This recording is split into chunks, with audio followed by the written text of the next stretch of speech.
जय हिंद साथियों, future drops education के का जो ऑनलाइन चैनल है उस पर आपका हार्दिक स्वागत है। ईओ, आरओ, सीईटी और राजस्थान से रिलेटेड जितने भी कंपटीशन एग्जाम है उन सब के लिए राजस्थान अध्ययन के लिए महत्वपूर्ण श्रृंखला है ये, जिसके अंतर्गत हमने सभी बातों को समेटने का प्रयास किया है। और ये क्लास अगर आप लगाते हो तो आपको पूरा का पूरा मैटर इससे रिलेटेड जो टॉपिक लिए है उससे रिलेटेड 100% अपने दिया है और आपको और कुछ खंगालने की आवश्यकता नहीं पड़ेगी। इसी के मद्देनजर चल रहा था राजस्थान का अपोहा तंत्र।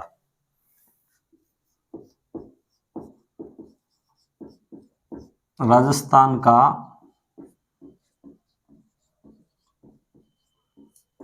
अपोहा तंत्र।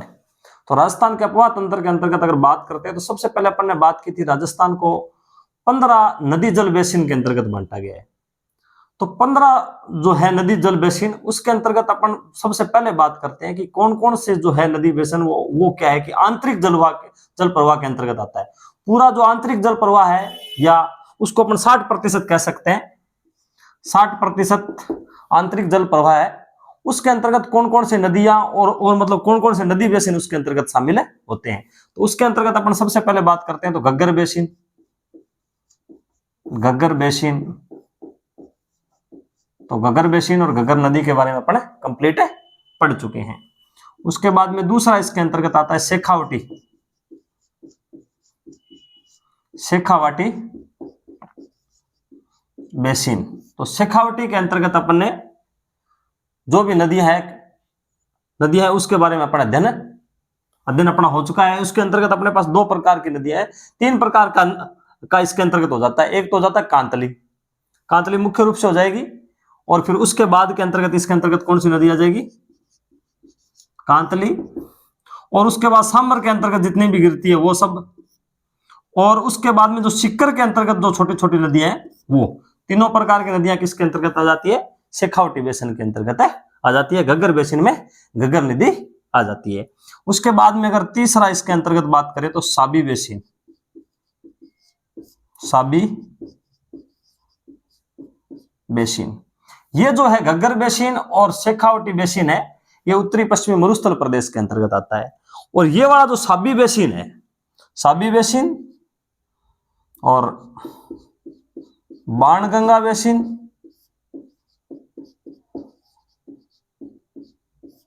और रूपारेल बेसिन,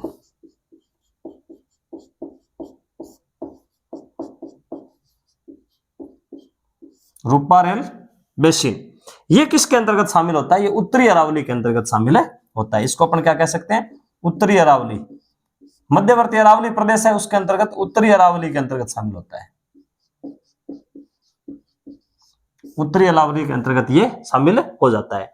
और ये जो ये है जो अपना जो उत्तरी पश्चिमी जो है अपना मरुस्थल प्रदेश, उसके अंतर्गत 2 बेसिन और शामिल हो जाते हैं। उसके अंतर्गत एक तो हो जाता है लूणी बेसिन,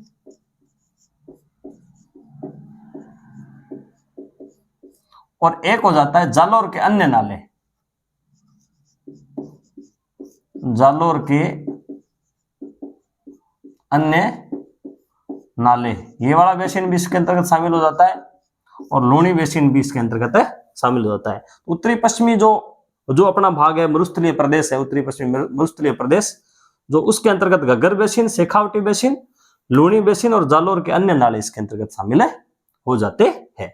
शिरोई वाला जो क्षेत्र है, शिरोई से निकलने वाली जो नदी है वो अपने हो जाएगा दक्षिणी अरावली के अंतर्गत शामिल हो जाएगा एक प्रकार से।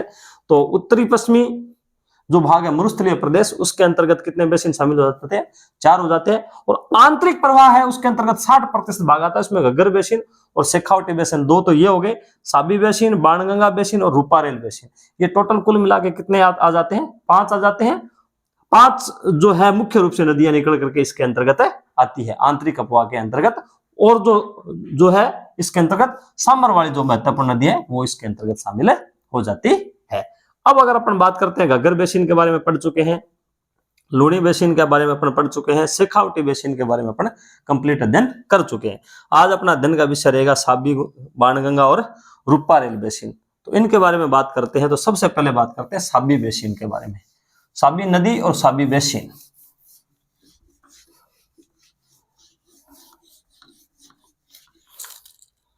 सबसे पहले हो जाएगा साबी बेसिन।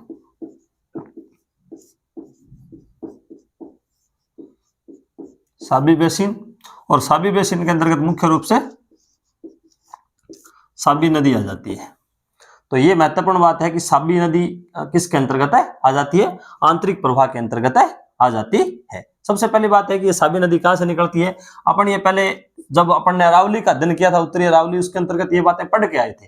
ये शेवर की पहाड़ियों से निकलती है, साबी निकलती है शेवर की पहाड़ियां,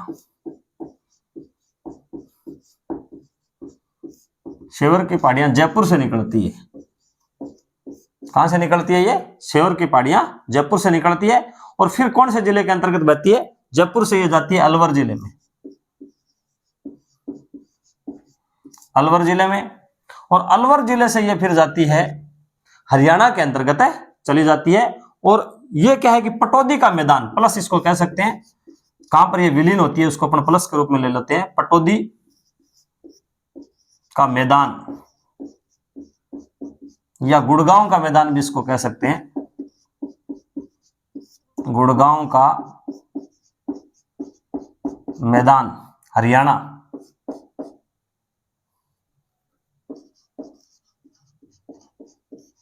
हरियाणा में ये क्या हो जाती है, विलुप्त हो जाती है। तो ये अपने को ध्यान में रखना है कि शेवर की पहाड़ियों से ये नदी निकलती है। साबी नदी कहां से निकलती है, शेवर की पहाड़ियों से। ये अपन पहले भी पढ़ के जो अपन ने अध्ययन किया था मध्यवर्ती अरावली प्रदेश, उसको 3 भागों में बांटा था, उत्तरी अरावली, मध्यवर्ती अरावली और दक्षिणी अरावली। तो ये वाला जो भाग है, ये जो नदियां थी वो उत्तरी अरावली के अंतर्गत शामिल होती है। तो शेवर की पहाड़ी जयपुर से निकलती है, अलवर जिले के अंतर्गत बहती है, और हरियाणा में जाकर, हरियाणा और जो राजस्थान की सीमा के पास जाकर पटौदी का मैदान या गुड़गांव का मैदान हरियाणा में ये क्या हो जाती है, विलुप्त हो जाती है। और इसकी खासियत क्या है, अगर इसमें महत्वपूर्ण तथ्यों के बारे में बात करें तो वर्षा ऋतु में ये विनाश लीला के लिए फेमस है। वर्षा ऋतु में विनाश लीला, तो वर्षा ऋतु में जब तेज बरसात होती है जयपुर की तरफ, तो ये क्या है कि विनाश लीला के लिए फेमस है। ये अपने को ध्यान में रखना है। और अगर इसकी बात करें तो इसकी सहायक नदी कौन सी है, सहायक, तो इसके एक नाम याद रखना है, सोटा नाला। सोटा नाला इसकी सहायक नदी के अंतर्गत शामिल हो जाती है।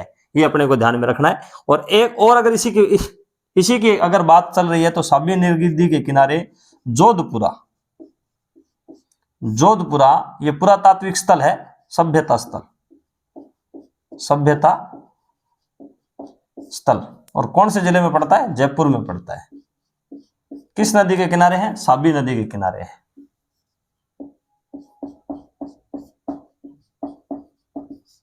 और ये जोधपुरा क्यों फेमस रहा है, यहां पर हाथी दांत के अवशेष पाए गए हैं, हाथी दांत के अवशेष यहां पर पाए गए हैं।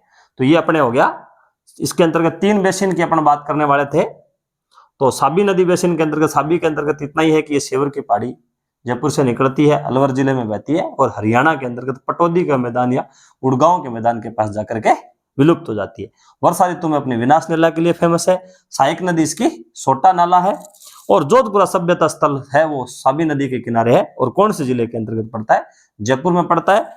और जोधपुरा क्यों फेमस है, क्योंकि यहाँ हाथी दांत के अवशेष मिले हैं।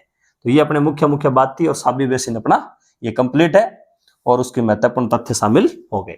अब अगला बेसिन इसके अंतर्गत अपन ने बात की थी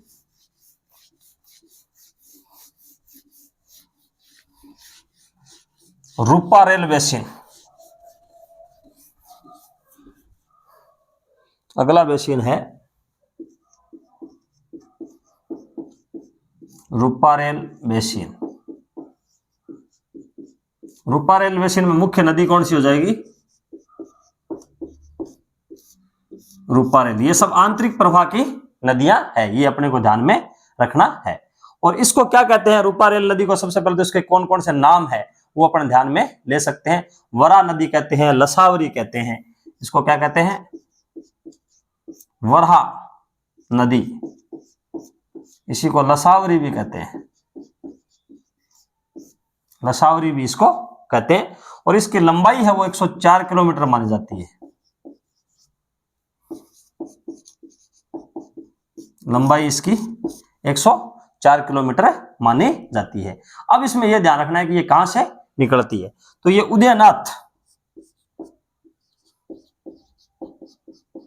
उदयनाथ पहाड़ी, ये थानागाजी फॉरेस्ट रिजर्व भी है एक, इसी के अंतर्गत, उदयनाथ पहाड़ी के अंतर्गत ही थानागाजी तहसील भी अलवर की, थानागाजी फॉरेस्ट रिजर्व से ये निकलती है। ताल वृक्ष और कुंडकला नामक स्थान से निकलती है। ताल वृक्ष कुंडकला नामक स्थल से निकलती है उदयनाथ की पहाड़ी, और ये कहां पड़ता है? अलवर में। ये अलवर से चलती है।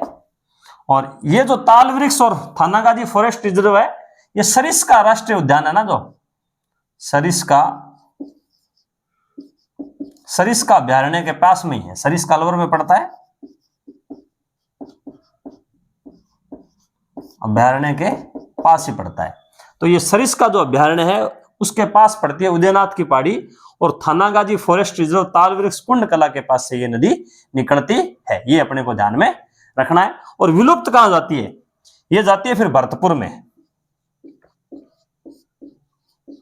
भरतपुर में अलवर से निकलती है और भरतपुर में जाकर के विलुप्त हो जाती है। कुशलपुरा नाम का एक गांव है, वहां पर जाकर ये विलुप्त हो जाती है। कुशलपुरा गांव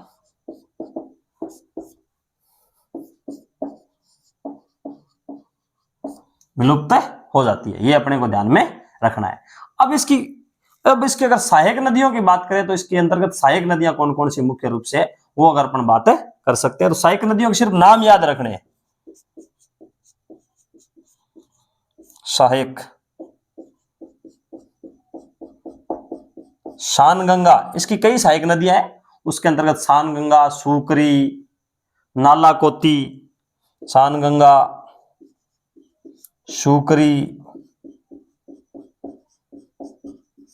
नालाकोती, ये नारायणपुर, गोलारी, ये इसकी सहायक नदियां के अंतर्गत है। नाम याद रख सकते हैं। नारायणपुर, गोलारी, इसमें भी ये शानगंगा और ये नारायणपुर और गोलारी, ये नाम मुख्य रूप से आपको याद रखने हैं। अब इसके अंतर्गत और महत्वपूर्ण तथ्य के अंतर्गत क्या शामिल होता है कि ये जो रूपारेल नदी है उस पे ऊपर एक मोती झील है।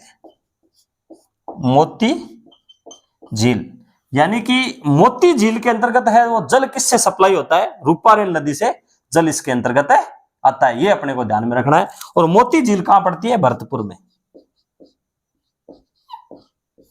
भरतपुर में पड़ती है। इससे क्या है कि ये जो मोती झील है, इससे क्या है कि जलापूर्ति भी होती है भरतपुर में और कुछ सिंचाई भी होती है।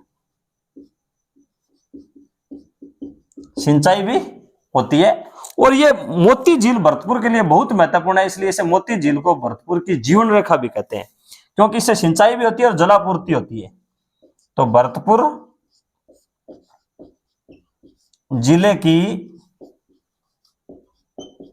जीवन रेखा, जलापूर्ति भी होती है और सिंचाई भी होती है, तो इसलिए इसको क्या कहा गया है? भरतपुर जिले की जीवन रेखा कहा गया है। कौन सी झील को कहा गया है? मोती झील को कहा गया है। अब मोती झील से एक क्या है कि चैनल या एक नहर बनाई गई है, जिससे क्या है कि मोती झील का पानी लोहगढ़ झील के अंतर्गत भी ले जाया जाता है। तो इसी झील से क्या निकाली गई है? सुजान गंगा।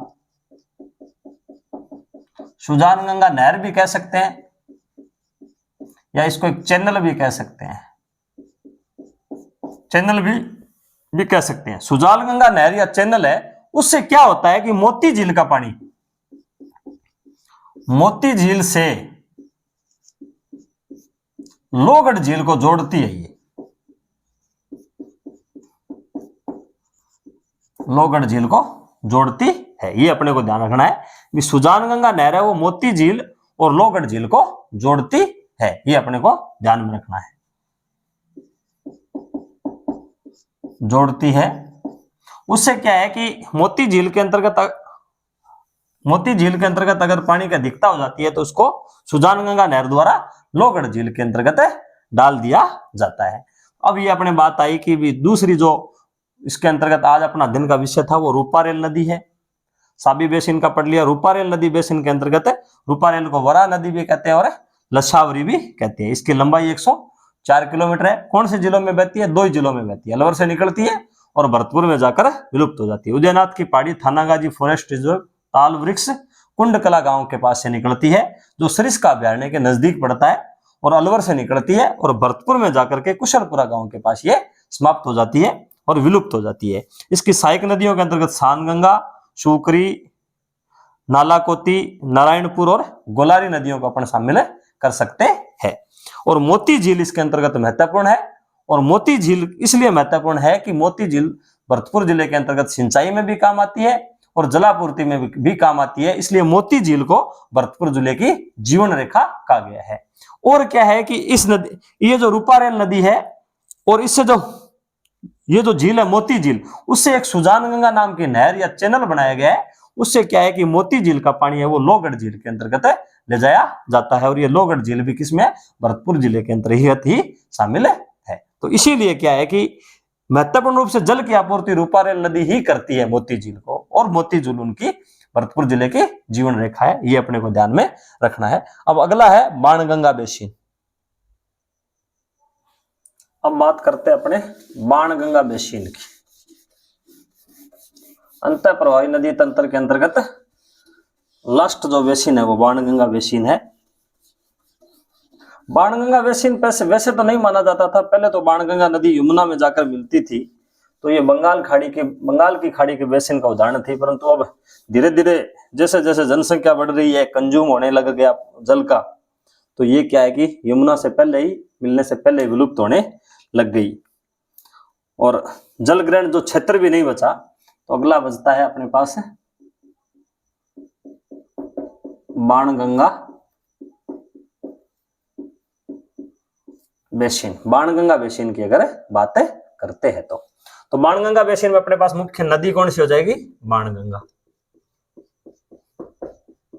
बाणगंगा। अब बाणगंगा को और क्या क्या नाम है कह सकते हैं? इसको अर्जुन की गंगा भी कहते हैं। इसे अर्जुन की गंगा भी इसी नदी को कहते हैं। ये अपने को ध्यान में रखना है। और इसको क्या कहते हैं? ताला नदी भी कहते हैं। और इसको ताला नदी भी कहते हैं। एक नाम इसका रुंडित नदी भी है। रुंडित नदी। अब ये बात आता है कि रुंडित नदी किसे कहते हैं? तो वह नदी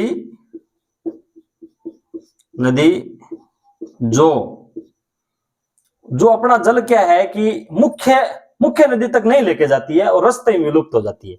वह नदी जो अपना जल मुख्य नदी तक नहीं ले जाकर रास्ते में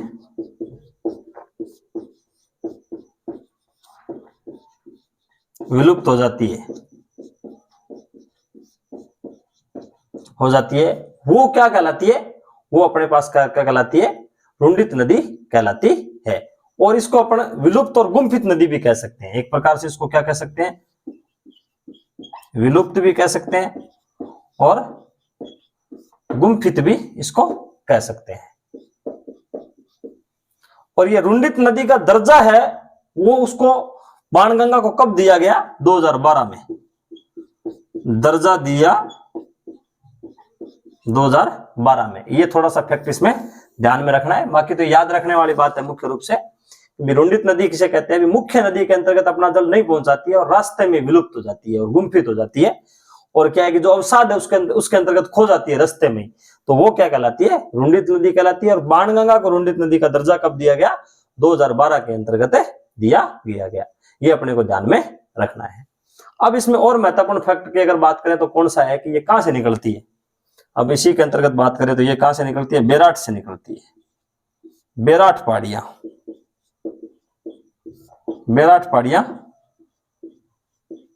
जयपुर से निकलती है। और बेराट एक सभ्यता स्थल भी है, ये अपने को ध्यान में रखना ही है। बेराट से ये जाती है दौसा में, दौसा में, और दौसा से ये जाती है भरतपुर में, ये अपने को ध्यान में रखना है। और इसमें भरतपुर में क्या है कि ये नॉर्मली ये भरतपुर में जाकर के विलुप्त हो जाती है, परंतु जब इसमें अगर जयपुर और ये जो स्थान है बेराट, यहां पर बरसात अधिक होती है, तो ये अपना जल कहां पर ले जाती है, यमुना में भी ले जाती है, यमुना में भी अपना जल ले जाती है। और ये फतेहपुर कस्बा है, फतेहपुर या फतेहबाद है,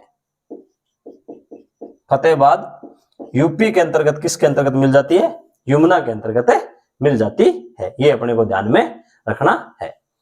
अब ये इसकी लंबाई कितनी है, अगर लंबाई की बात करें तो लंबाई की बात करें तो ये ज्यादा लंबी नहीं है, परंतु इसकी लंबाई है वो 240 किलोमीटर मानी जाती है, 240 किलोमीटर इसकी लंबाई मानी जाती है, ये अपने को ध्यान में रखना है। और इसके अंतर्गत दो बातें और फैक्ट छूट जाते हैं, इसकी सहायक नदी कौन कौन सी है। अब इसकी सहायक की बात करते हैं कि बाणगंगा नदी की सहायक नदी,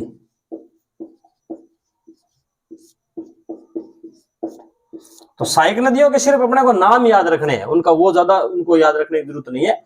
सूरी, सवाल, पलोसन, इनकी तीन मुख्य रूप से, सूरी, सवाल, पलोसन, इसकी मुख्य रूप से ये जो सहायक नदी है। और एक गोमती नाला, पलोसन और गोमती नाला, ये इसकी सहायक नदी है। इसको गुमटी नाला भी कह सकते हैं, गोमती नाला को गुमटी नाला भी कह सकते हैं।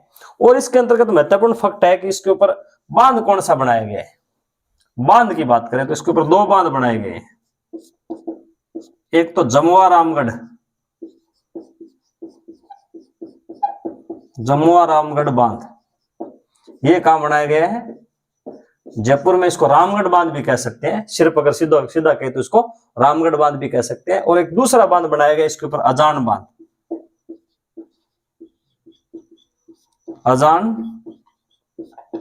ये कहां बनाया गया है, भरतपुर में, ये अपने को ध्यान में रखना है। और ये जो है अजान बांध, इससे क्या है कि भरतपुर के अंतर्गत ही केवलादेव राष्ट्रीय उद्यान है, उसको जलापूर्ति होती है, पानी की पूर्ति। पानी किसको दिया जाता है, पानी दिया जाता है केवलादेव राष्ट्रीय उद्यान को।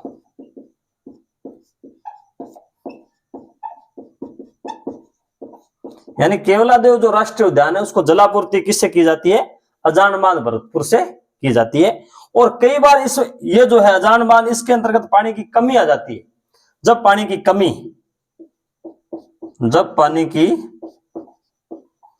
कमी तो इसके अंतर्गत पानी लाया जाता है पांचना बांध से, पांचना बांध से पानी लाया जाता है। और पांचना बांध कहां पर है, करौली में और पार्वती नदी पर है। तो जब यहां पर पानी की कमी हो जाती है अजान बांध के अंतर्गत है, तो एक नहर द्वारा पानी पांचना बांध से कहां पर लाया जाता है, अजान बांध जो है वहां पर लाया जाता है। और फिर वो पानी केवलादेव राष्ट्रीय उद्यान को पूर्ति की जाती है। अब अपन बात करते हैं कि पहला साबी बेसिन, रूपारेल बेसिन और बाणगंगा बेसिन।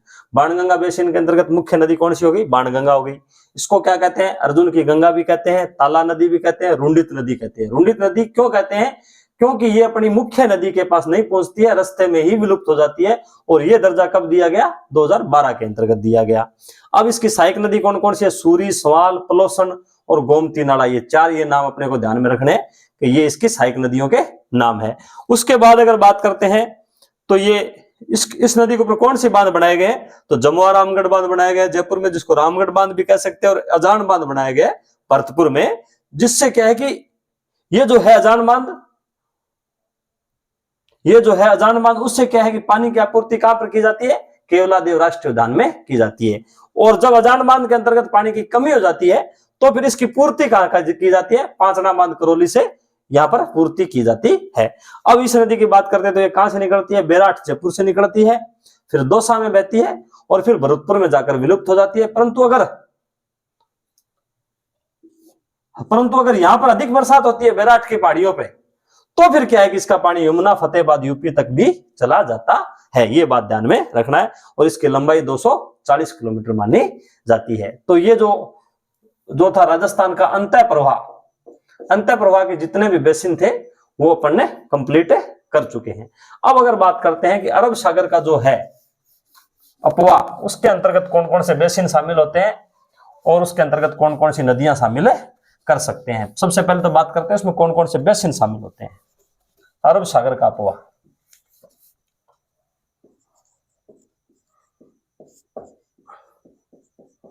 अरब सागर का अपवा। तो अरब सागर के अपवा के अंतर्गत कौन कौन से बेसिन शामिल होते हैं। सबसे पहले बेसिन की बात करते हैं तो सबसे पहले हो गया लूणी बेसिन। लूणी का अध्ययन अपन कर चुके हैं, लूणी बेसिन इसके अंतर्गत शामिल होता है। दूसरा इसमें होता है जालोर के अन्य नाले बेसिन, जालोर के अन्य नाले बेसिन। तीसरे इसमें शामिल होता है सूकली बेसिन, सूकली बेसिन। और चौथा इसके अंतर्गत शामिल होता है पश्चिमी बनास बेसिन। और पांचवा इसके अंतर्गत शामिल होता है साबरमती बेसिन।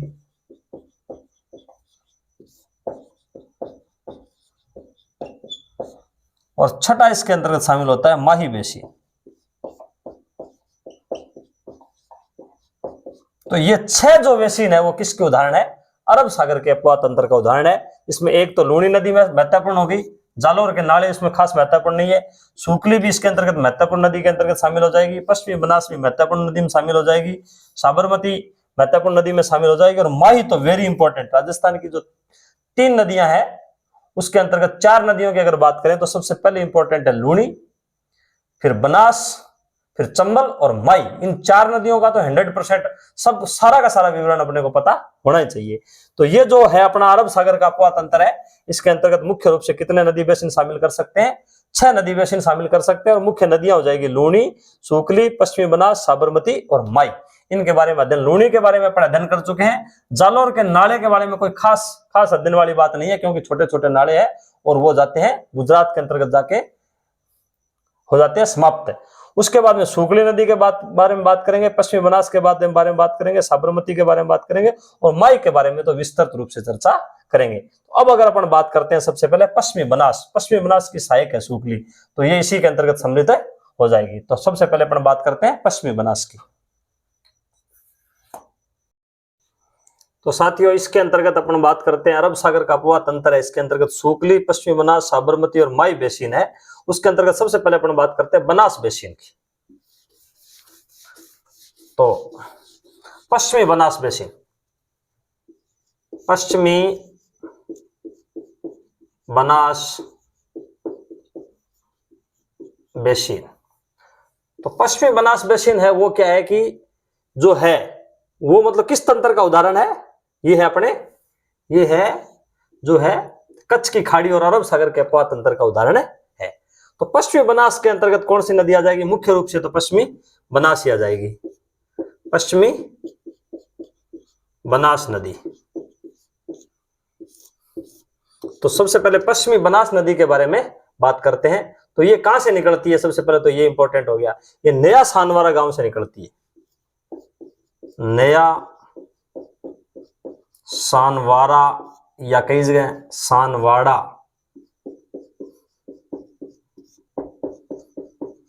वाड़ा गांव सिरोही से,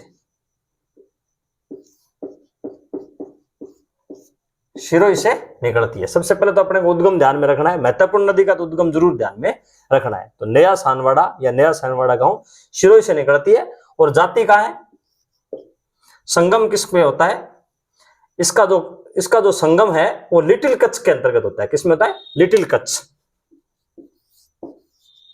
लिटिल कच्छ, जिसको अपन कच्छ की जो खाड़ी भी कह सकते हैं, और ये कहां पड़ता है?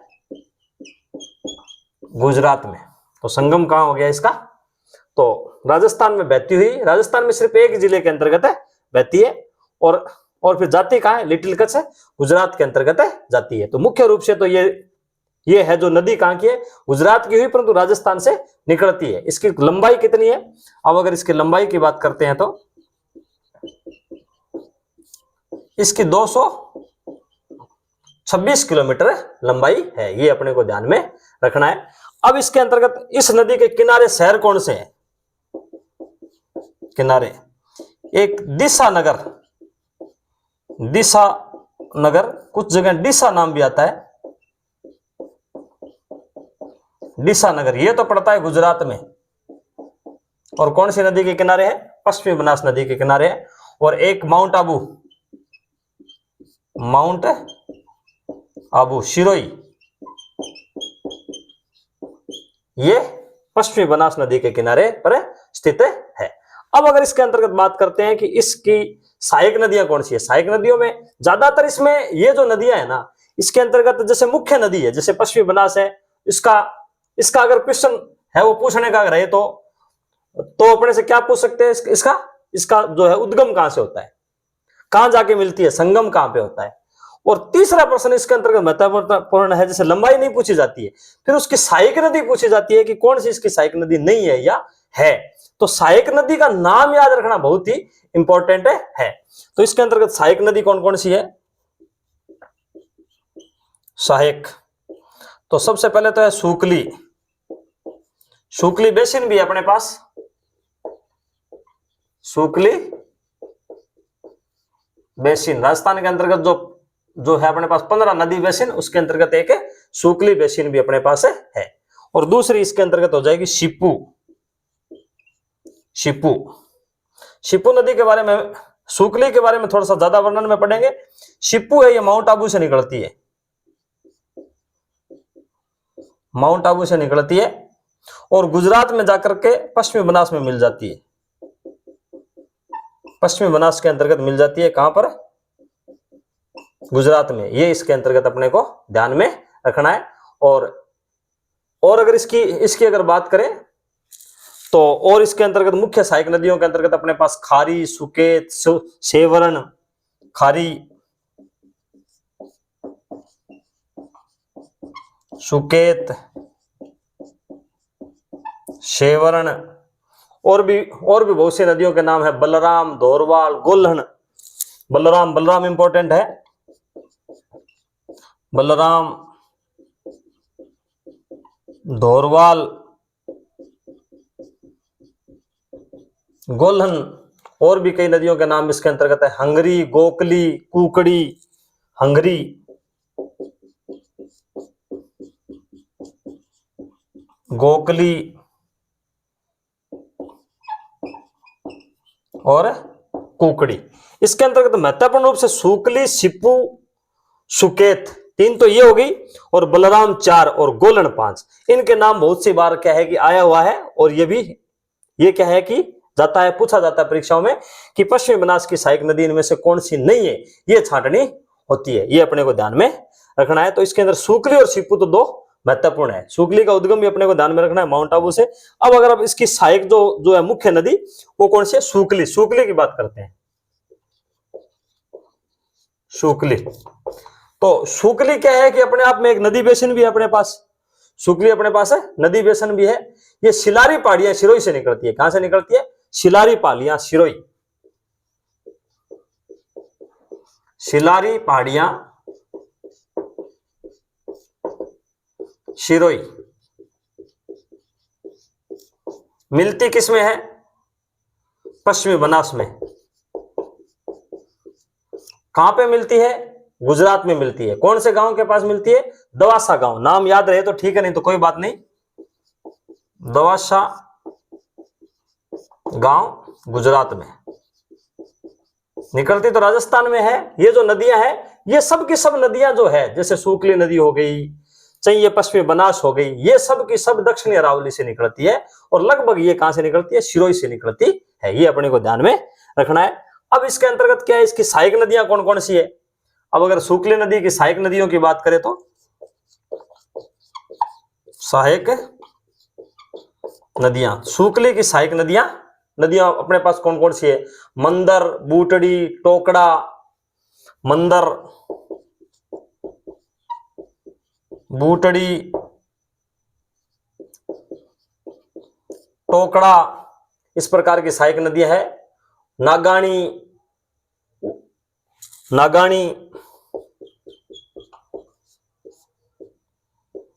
उदवारिया,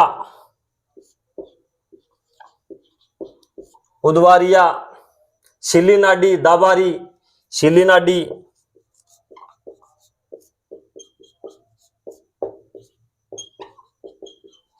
दाबारी, ये सिर्फ नाम याद रखने हैं। इनसे इनसे इनसे क्या है कि कई बार पूछ लिया जाता है कि भाई वैसे तो ये सूखली की सहायक नदी इतनी इंपॉर्टेंट नहीं है, पश्चिमी बनास की सहायक नदी ज्यादा इंपॉर्टेंट है, परंतु ये नाम थोड़ा थोड़ा ध्यान के अंतर्गत रखना है कि, और मतलब ये इसलिए लिया है कि वो कोई भी बात छूटे ना, और फिर आपको कहीं पर भी जाकर के ये चीज ना देखनी पड़े, इसलिए इसको शामिल कर लिया है। अब अगर अपन बात करते हैं पश्चिमी बनास नदी, पश्चिमी जो है वो अपने पास हो जाएगा बनास बेसिन, पश्चिमी बनास बेसिन भी एक है।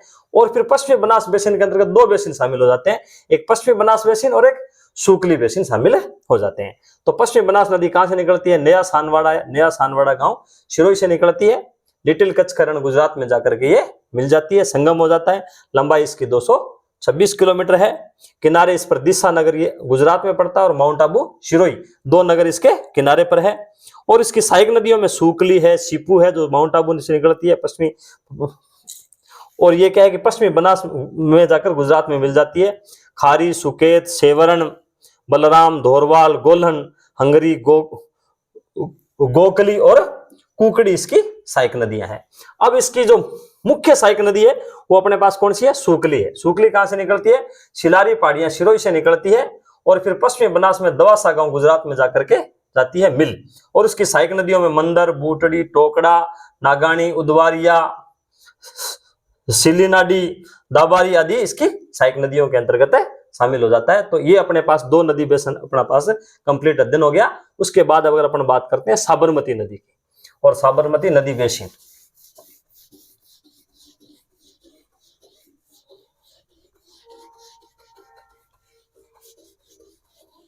साबरमती और उसकी सहायक नदियां भी अपने आप में महत्वपूर्ण है। तो अगला बेसिन हो जाएगा साबरमती बेसिन। साबरमती बेसिन, साबरमती है तो मुख्य रूप से गुजरात की नदी, निकलती कहां से है, राजस्थान से निकलती है, ये अपने को ध्यान में रखना है। तो साबरमती नदी, साबरमती नदी, साबरमती नदी कहां से निकलती है, पदराना गांव की पहाड़ियों से निकलती है। पदराना गांव या कोटड़ी पहाड़ियां उदयपुर से निकलती है, और कहां पर बहती है, गुजरात के अंतर्गत बहती है। और कहां पर जाके गिरती है, खंबात की खाड़ी में, प्लस किस में हो जाती है,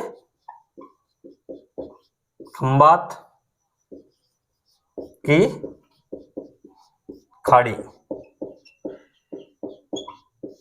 गुजरात में जाकर के ये समाप्त हो जाती है। और इसकी जो टोटल लंबाई है वो 416 किलोमीटर है। कुल लंबाई कितनी है,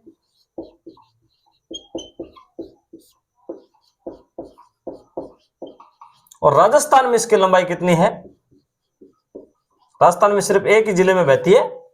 कौन से जिले में बहती है, उदयपुर में बहती है, और राजस्थान में इसकी लंबाई 45 किलोमीटर है। राजस्थान में इसकी लंबाई कितनी है, 45 किलोमीटर है। अब इसकी सहायक नदियां कौन कौन सी है,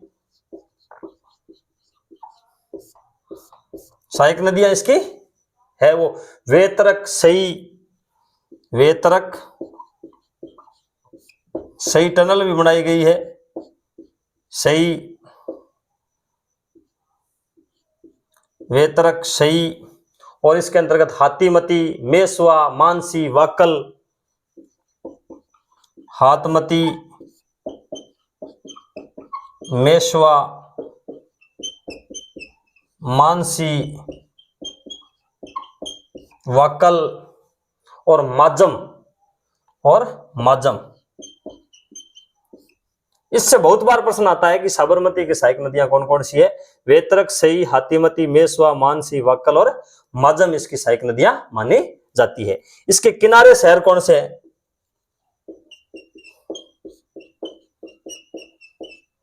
किनारे शहर कौन कौन से है? गांधीनगर, अहमदाबाद और साबरमती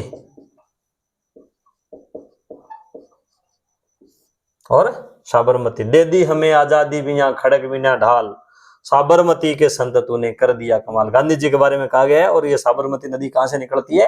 राजस्थान से निकलती है, परंतु है किसकी नदी मुख्य रूप से? ये गुजरात की नदी है। ये अपने को ध्यान में रखना है। अब इसके ऊपर 2 जल सुरंग भी बनाई गई है साबरमती नदी से। राजस्थान में 2 जल सुरंग बनाई गई है। जल सुरंग, एक तो है सई जल सुरंग, सई जल सुरंग। इससे क्या है कि ये कहां से निकाली गई है? उदयपुर से जवाई बांध तक जाती है।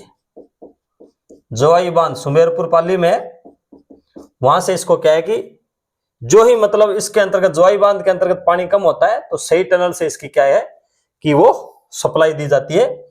जवाई बांध पाली सुमेरपुर पाली के अंतर्गत इससे सप्लाई की जाती है। ये अपने को ध्यान में रखना है।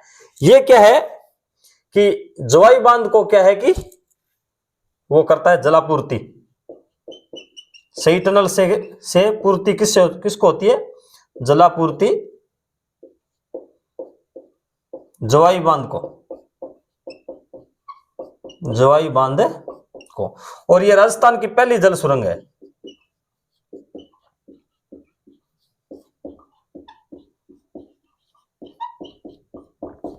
और ये राजस्थान की पहली जल सुरंग है।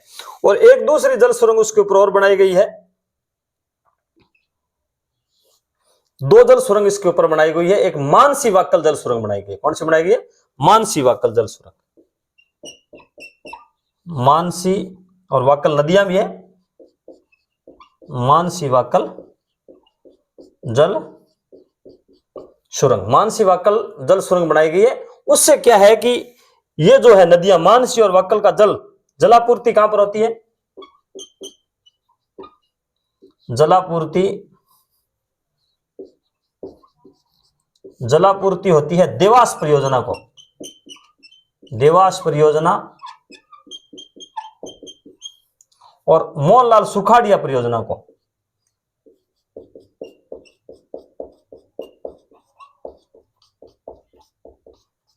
मोहनलाल सुखाड़िया परियोजना को इससे क्या होती है? जल की पूर्ति होती है। यह राजस्थान की सबसे लंबी जल सुरंग है।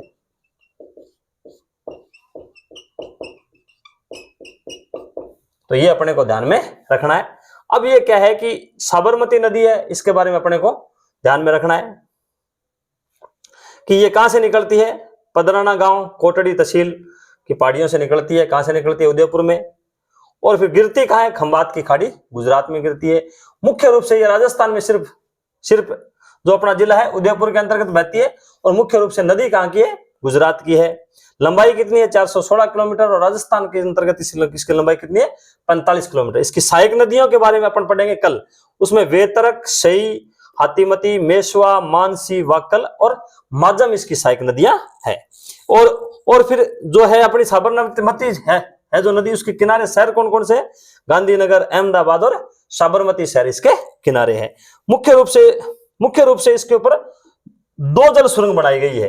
एक तो सही जल सुरंग, क्योंकि इसकी ये जो सहायक नदी के ऊपर बनाई गई है। और एक बनाई है मानसी और वाकल। तो फिर इसमें इसके अंतर्गत क्या है? सही जल सुरंग है, वो राजस्थान की पहली जल सुरंग है। एक बात तो यह ध्यान रखना है, सही जल सुरंग कहां से कहां तक है? उदयपुर से लेकर के पाली तक है। जलापूर्ति कहां पर होती है? जवाई बांध को होती है, जिसको मारवाड़ का अमृत सरोवर कहते हैं। ये अपने को ध्यान में रखना है। मानसी वाकल जो है जल सुरंग, वो क्या है कि जो है इससे क्या है कि जलापूर्ति देवास परियोजना और मोहनलाल सुखाड़िया परियोजना को होती है।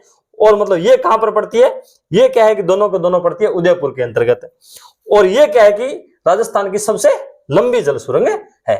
इस बात का अपने को ध्यान में रखना है। उसके बाद में इसकी जो सहायक नदियां बची है, और माई अपने आप में बहुत इंपॉर्टेंट है। और क्या है कि जो होगा अपना अगला वीडियो उसके अंतर्गत उसके बारे में अध्ययन करेंगे। लाइक शेयर सब्सक्राइब करें। जय हिंद जय भारत।